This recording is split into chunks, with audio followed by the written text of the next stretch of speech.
कुटै छियै हे।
किसी भी शहर के कातिल बुरे नहीं होते, दुलार करके हुकूमत बिगाड़ देती है।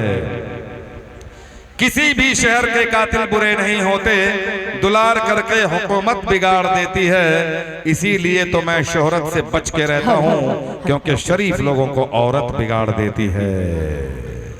औरत पर इल्जाम लगाने वाले बहुत शेखी बघाड़ते हो। वाह वाह वाह।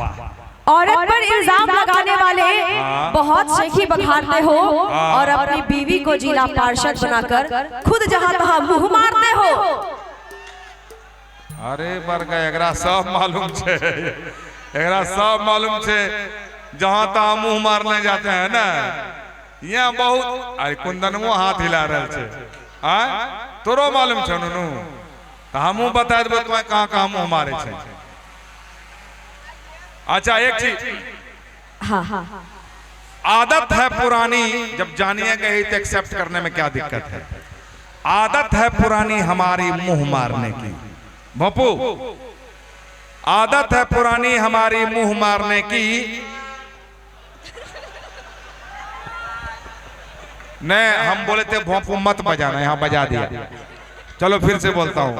आदत है पुरानी हमारी मुंह मारने की, आदत है पुरानी हमारी मुंह मारने की, और क्या लोगी फीस बथानी में खुट्टा